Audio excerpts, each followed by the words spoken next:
నియోజకవర్గంలో దగదర్తి మండలంలో ఒక ర్యాలీ లాగా ఒక పండుగ వాతావరణం నెలకొల్పే విధంగా ఈ యొక్క జెండా ఆవిష్కరణ జరగడం ఎంతో ఆనందంగా ఉంది. ఇంత ఆనందం, ఇంత పండుగ సంక్రాంతి పూర్తి కాలేదు అనడానికి ఇది ఒక నిదర్శనం. అయితే విషయానికి వస్తే రాష్ట్రం కోసం, రైతుల కోసం, యువత కోసం, రాజధాని నిర్మాణం కోసం, పోలవరం ప్రాజెక్టు కోసం, వైజాగ్ ప్లాంట్ కోసం, పంచాయతీల అభివృద్ధి కోసం, గ్రామాల అభివృద్ధి కోసం అహర్నిశలు పోరాటం చేసి జగన్ని అతపాతాలకు దొక్కిన మన జనసేనాని పవన్ కళ్యాణ్ గారికి ఏది కూడా పెద్ద విషయం కాదు. పదవి అనేది పెద్ద విషయం కాదు.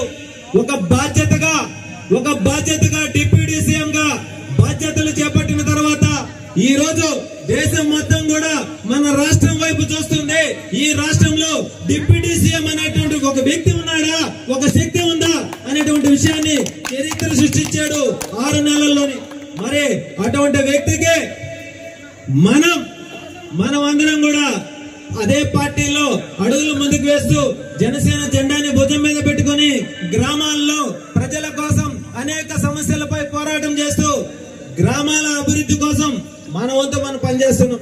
కానీ ఎంతో మంది మనల్ని ఇబ్బందులు పెట్టాలని, మన మీద బురద చల్లాలని, మనల్ని మానసికంగా దెబ్బ కొట్టాలని ఎన్నో ఒత్తిడిలో ఎన్నో జరుగుతూ ఉంటాయి.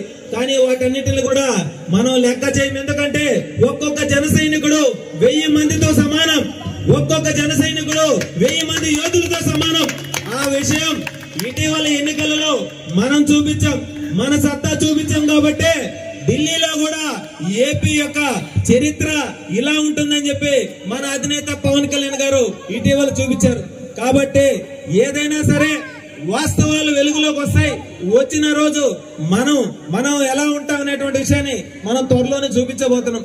కాబట్టి ఎప్పుడు కూడా ఎక్కడ కూడా జన సైనికులు ఏ విషయంలో కూడా భయపడి వెనక అడుగు వేయాల్సిన అవసరం లేదు. మనం ధైర్యంగా ఉందాం.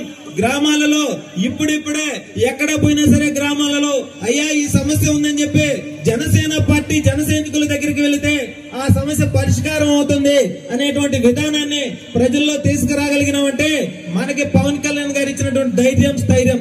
కాబట్టి అదే స్థైర్యంతో మనం ఇంకా ముందుకు పోవాలా.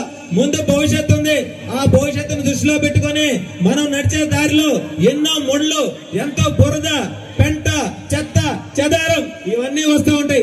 వాటన్నిటినీ కూడా స్వచ్ఛాంధ్రలాగా మార్చుకొని మనం పూలబాట వేసి మనం ప్రజలందరినీ కూడా నడిపించుకోవాల్సిన బాధ్యత, యువతందరినీ కూడా నడిపించుకోవాల్సిన బాధ్యత మనందరి మీద ఉంది. కాబట్టి మనం అందరం కూడా కలిసికట్టుగా ఈ ఉమ్మడి నెల్లూరు జిల్లాలోని 10 నియోజకవర్గాల్లో కూడా ఇదే విధంగా గ్రామాలలో జెండా ఆవిష్కరణ చేసి మనం సత్తా చాటుకోవాలని చెప్పి మనస్ఫూర్తిగా తెలియజేస్తూ ఇంతటి చక్కటి అవకాశం ఇచ్చినటువంటి గ్రామ ప్రజలకి, జన సైనికులకి, జనసేన నాయకులకి, అదే విధంగా కావలి ఇన్ఛార్జ్ అల్లారి సుధాకర్ అన్న గారికి ప్రతి ఒక్కరికి కూడా హృదయపూర్వక ధన్యవాదాలు తెలియజేసుకుంటూ సెలవు